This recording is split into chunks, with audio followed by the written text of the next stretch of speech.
The Heritage Foundation is proud to have played a small but pivotal role in that story. It was in early 1979, amid stagflation, glass lines, and the Red Army's invasion of Afghanistan, the nadir of Jimmy Carter's days of malaise, that Heritage launched the Mandate for Leadership project. We brought together hundreds of conservative scholars and academics across the conservative movement. Together, this team created a 20-volume, 3,000-page governing handbook containing more than 2,000 conservative policies to reform the federal government and rescue the American people from Washington dysfunction. It was a promise from the conservative movement to the country, confident, specific, and clear. Mandate for Leadership was published in January 1981, the same month Ronald Reagan was sworn into his presidency. By the end of that year, more than 60% of his recommendations had become policy, and Reagan was on his way to ending stagflation, reviving American confidence and prosperity, and winning the Cold War. The bad news today is that our political establishment and cultural elite have once again driven America toward decline. The good news is that we know that way out, even though the challenges today are not what they were in the 1970s. Conservatives should be confident that we can rescue our kids, reclaim our culture, revive our economy, and defeat the anti-American left at home and abroad. We did it before, and we will do it again. As Ronald Reagan put it, freedom is a fragile thing, and it's never more than one generation away from extinction. It's not ours by way of inheritance. It must be fought for and defended constantly by each generation. This is the duty history has put before us and the standard by which our generation of conservatives will be judged, and we should not want it any other way.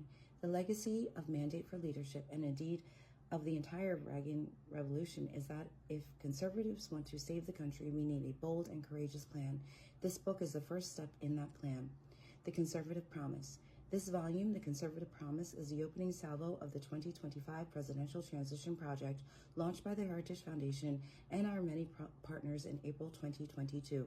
Its 30 chapters lay out hundreds of clear and concrete policies, recommendations for White House offices, cabinet departments, Congress, and agencies, commissions, and boards. Just as important as the scope of the Conservative Promise's recommendations is the breadth of its authorship. This book is the product of more than 400 scholars and policy experts from across the conservative movement and around the country. Contributors include former elected officials, world-renowned economics, and veterans from 4 presidential administrations. This is an agenda prepared by and for conservatives who will be ready on day one of the next administration to save our country from the brink of disaster. The Heritage Foundation is once again facilitating this work. But as our dozens of partners and hundreds of authors will attest, this book is the work of the entire conservative movement. As such, the authors express consensus recommendations already forged, especially along 4 broad fronts that will decide America's future. Number 1, restore the family as a centerpiece of American life and protect our children. Number 2, dismantle the administrative state and return self-governance to the American people. Number 3, defend our nation's sovereignty, borders, and bounty against global threats. Number 4, secure our God-given individual rights to live freely, what our Constitution calls the blessings of liberty. What makes these 4 pieces of the Conservative Promise so valuable to the next president is that they cut through superficial distractions and focus on moral and foundational challenges America faces in this moment of history. This was one of the secrets of conservative success in the Reagan era, as our generation should emulate.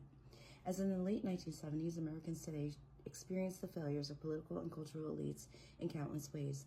In the job market and in the grocery store checkout lines, on the streets and in our schools, in the media and within our institutions.